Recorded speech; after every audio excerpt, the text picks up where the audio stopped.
নিজের স্বার্থে অন্যকে ক্ষতি করার পরিণতি। প্রিয় বন্ধুরা, আজ আমরা এমন একটি বিষয় নিয়ে কথা বলবো যা আমাদের সমাজের এক গভীর অন্ধকার দিককে তুলে ধরে।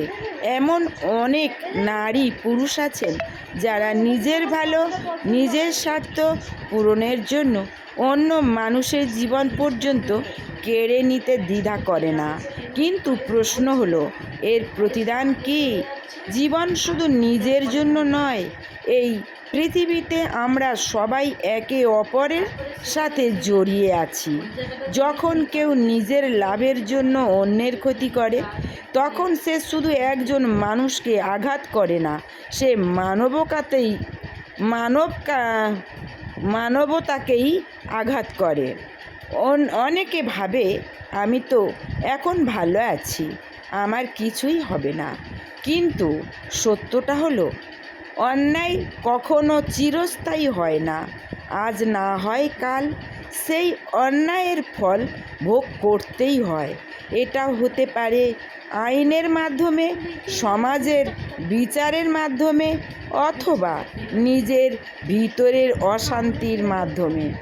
যে মানুষ অন্যের জীবন কেড়ে নেয়, সে হয়তো বাইরে থেকে শক্তিশালী মনে হয়, কিন্তু ভেতরে ভেতরে সে ভেঙে পড়ে। তার মনে ভয় থাকে, অপরাধ বোধ থাকে, এবং এক সময় সেই অপরাধী তাকে ধ্বংসের পথে নিয়ে যায়। বন্ধুরা, আমরা ভুলে যাই জীবন খুবই মূল্যবান। কারোর জীবন নেওয়ার অধিকার আমাদের নেই। সাময়িক লাভের জন্য আমরা যদি চিরস্থায়ী ক্ষতি করে ফেলি, তাহলে সেই লাভের কোনো মূল্য থাকে না। ধর্ম, নৈতিকতা এবং মানবতা সবই আমাদের একটাই শিক্ষা দেয়: অন্যকে কষ্ট দিয়ে কখনো সুখ পাওয়া যায় না। সত্যিকারের সুখ আসে ভালো কাজের মাধ্যমে, মানুষের পাশে দাঁড়ানোর মাধ্যমে। আজ যদি তুমি কষ্টে থাকো, যদি মনে হয় সব কিছু তোমার বিরুদ্ধে যাচ্ছে, তবুও ভুল পথে যেও না। কারণ ভুল পথ হয়তো সহজ মনে হয়, কিন্তু তার শেষটা খুবই ভয়ঙ্কর। একটা কথা সব সময় মনে রেখো, কেউ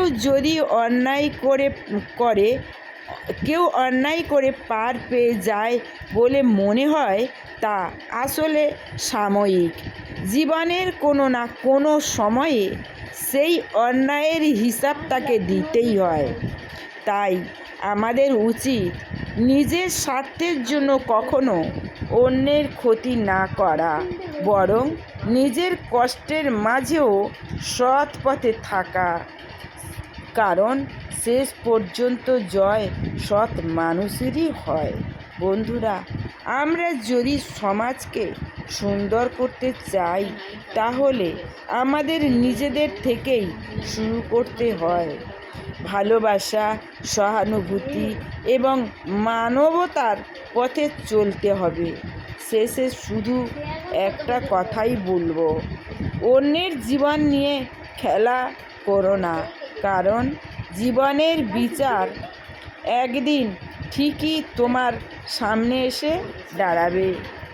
প্রিয় বন্ধুরা, আজ মানুষের ক্ষতি সমাজে থেকে থেকে ভালো মানুষও খারাপের পথে চলেছে তার নিজের স্বার্থে। তাই যারা নিজের স্বার্থে, অনেক লাভের জন্য, সুখে শান্তিতে থাকবার জন্য, যারা ইনকামের ধান্দায় মানুষকে ক্ষতি করে, তাদের সেই ইনকাম ক্ষণস্থায়ী হয়তো হবে, কিন্তু একদিন সেই অসৎ পথের ইনকামের ফল একদিন তার নিজের সব চলে যাবে। ধর্ম বলে কিছু আছে, ঈশ্বর বলে কিছু আছে। তাই যে ভাই বোনেরা আজকে মানুষের চোখে জল ফেলায়, মানুষের কাঁদায়, মানুষকে সব কিছু হারায়, সেই মানুষেরা, সেই নরনারীরা একদিন নিজেই হারিয়ে ফেলবে, একদিন তাদের নিজের সব কিছু হারিয়ে ফেলবে। হারিয়ে ফেলবে বন্ধুবান্ধব, হারিয়ে ফেলবে আপনজন, হারিয়ে ফেলবে টাকা পয়সা, হারিয়ে ফেলবে সমাজ। তাই আজকের সমাজকে যদি আমরা, সমাজের মানুষের পাশে যদি আমরা না দাঁড়াই, আমাদের পাশে সেদিন কেউ থাকবে না, এমনও কি ওপরওয়ালাও থাকবে না।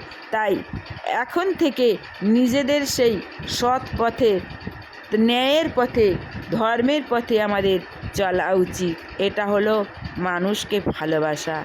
যে শান্তি পেতে চাও, মানুষকে ভালোবাসো, নিজের দুঃখ থাকা সত্ত্বেও শান্তি ওখানেই তৈরি হবে।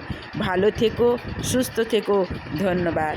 আর নিত্য নতুন ভিডিও নেওয়ার জন্য তোমরা সাবস্ক্রাইব, কমেন্ট, শেয়ার করে সঙ্গে থাকো।